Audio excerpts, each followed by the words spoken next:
Welcome back to my channel, where we share our passion and secrets to help orchids stay healthy and bloom brightly. Today, I want to share with everyone an experience that anyone who loves orchids must have encountered. That is, when the orchid pot they cherish is rotten and attacked by fungus. I believe that anyone who has ever been attached to orchids understands that painful feeling.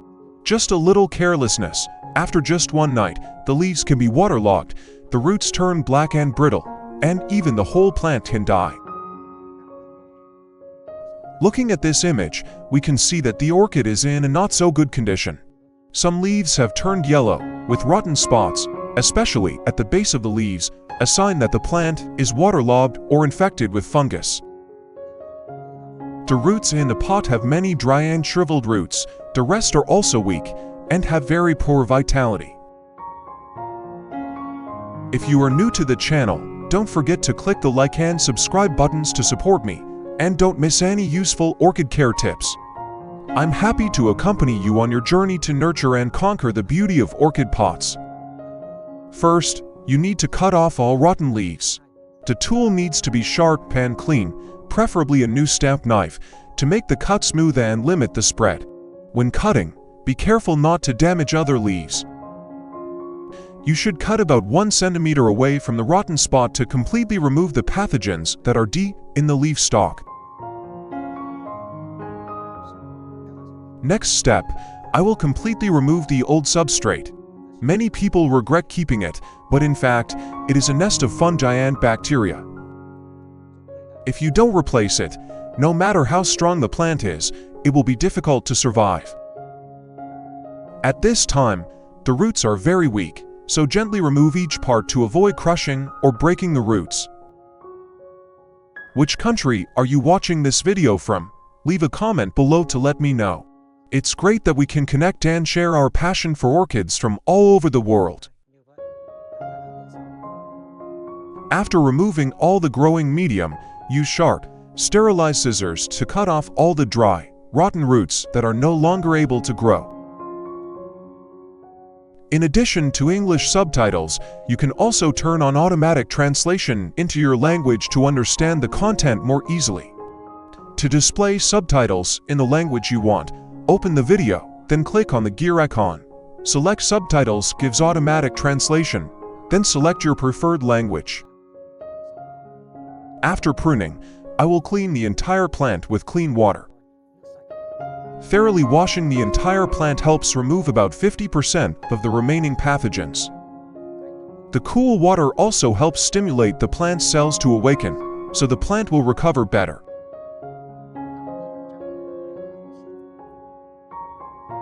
After cleaning, place the plant in a cool place to dry naturally before disinfecting. The ingredient I use to disinfect is baking soda. Baking soda has the effect of inhibiting fungi and bacteria, preventing diseases such as leaf rot, brown spots, white mold. I use 1 teaspoon of baking soda dissolved in 1 liter of clean water. Then stir well until the solution is completely dissolved. Thanks to its mild alkalinity, it also helps balance the pH on the surface of leaves and substrate, limiting the favorable environment for harmful microorganisms.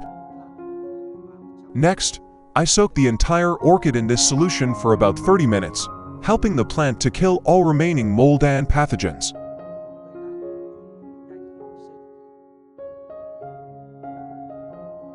After 30 minutes of soaking, we will gently lift the plant out of the solution.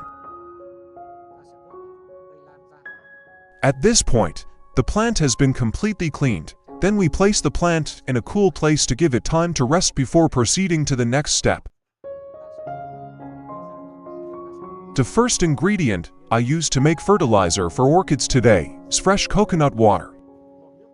Coconut water contains many essential minerals such as potassium, calcium, phosphorus, magnesium, and a small amount of nitrogen. These are important factors that help plants increase resistance, stimulate healthy root growth, and thick, shiny green leaves. I will collect 50 milliliters of fresh coconut water to use in today's organic fertilizer formula. Then transfer it to a clean jar. Add 500 milliliters of clean water to the jar to dilute the solution to help the orchid absorb more easily, while avoiding fertilizer shock when caring for it. Next, stir well and let stand for 15 minutes for the solution to dissolve and stabilize before use. After 15 minutes, the active ingredients in the solution have completely dissolved and stabilized. This is the right time to use it to care for the orchid.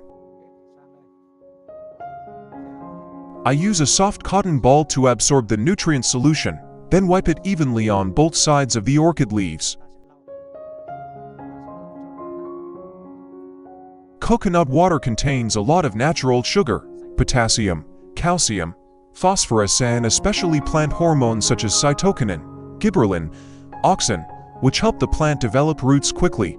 Plump leaves are green, shiny, thick, and slow to turn yellow. Then, soak the entire orchid root in a diluted coconut water solution for about 30 minutes.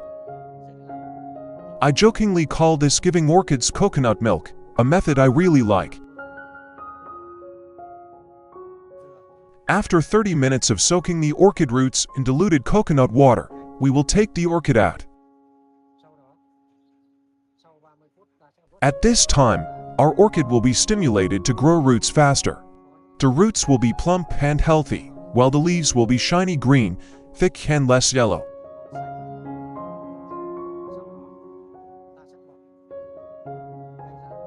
Next, I will apply cinnamon powder to the wounds of the orchid, helping the orchid to disinfect and remove remaining bacteria on the wound, helping the wound to heal quickly.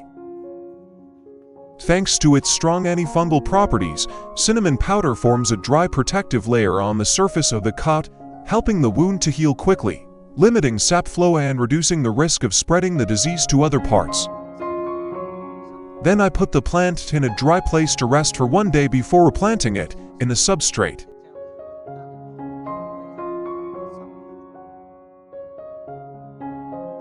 After a day, the cut becomes dry, no longer wet or leaking sap as before.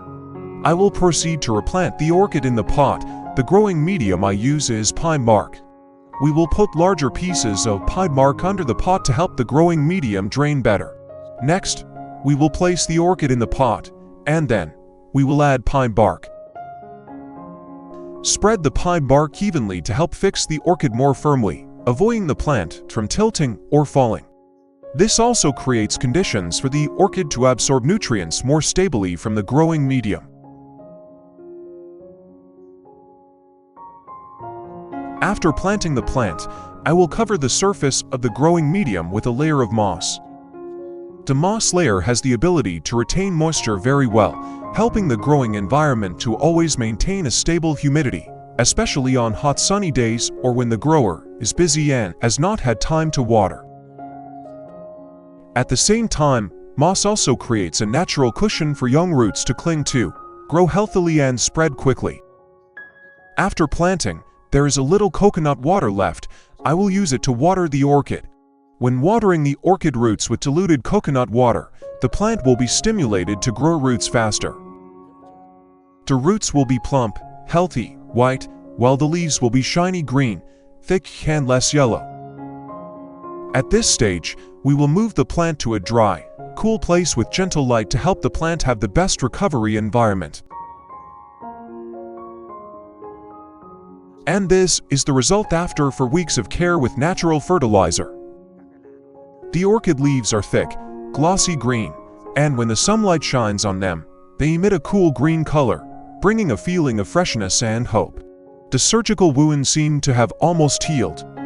At the same time, thanks to the support of natural antibacterial substances such as baking soda and cinnamon powder, the orchid reduces the risk of fungal diseases, rot, and improves overall resistance. Looking at the plump white roots growing densely, stretching and firmly clinging to the substrate, I know the plant is truly healthy and full of life. Each young root is not only a new part of the plant's body, but also a testament to the strong vitality of nature, that with proper care and attention, life will find its own way to revive. Hopefully, these shares will help you feel more confident when caring for your beloved orchids.